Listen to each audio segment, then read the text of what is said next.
Does it hurt when you have to sit down on the toilet? Or to sit down on the couch or in a chair? Or if you're working out, does it hurt to squat, like specifically your knees? Got a couple things today on the Will Liptak Show that you can do.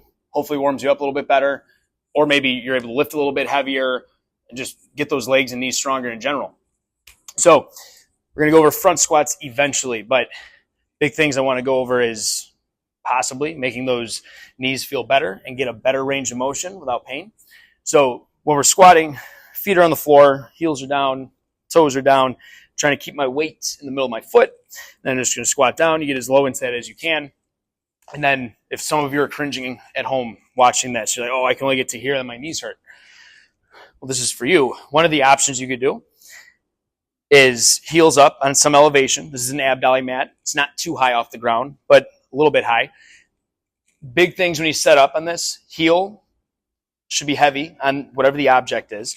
And then balls of my feet are also heavy. So my weight is, again, right over the shoelaces, just like if I was flat. And from there, as I go to squat down, it's going to let my knees go forward a little bit more and then be able to stay up a little more upright while I'm squatting. Might feel your thighs a little bit more than normal in the squat. And again, hopefully take a little bit of knee pain away or discomfort away. Now, just another option, if you needed something a little bit higher up, these are 5-pound dumbbells, but if you had plates that you put on a barbell or if you have any type of dumbbells around that are solid, you know they're not going to roll, you could put that down too.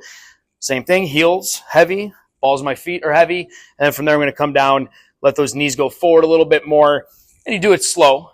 And I would use this as a warm-up, or if you know you're about to do some weighted squats. I'm going to show front squats in a second, but if you're about to do some, maybe your first warm-up set, you're doing it like this to see how low you can get, see if it feels good.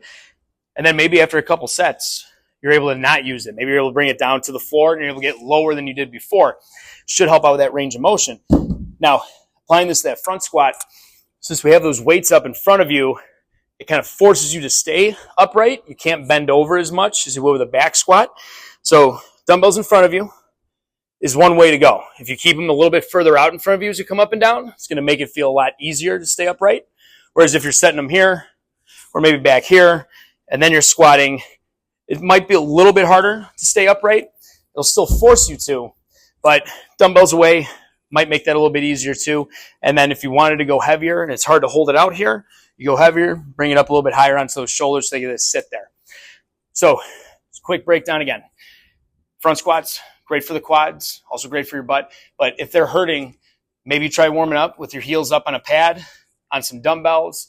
And then as you do a couple reps of those, might feel a little bit better and you can start working out on a flat squat during that same workout.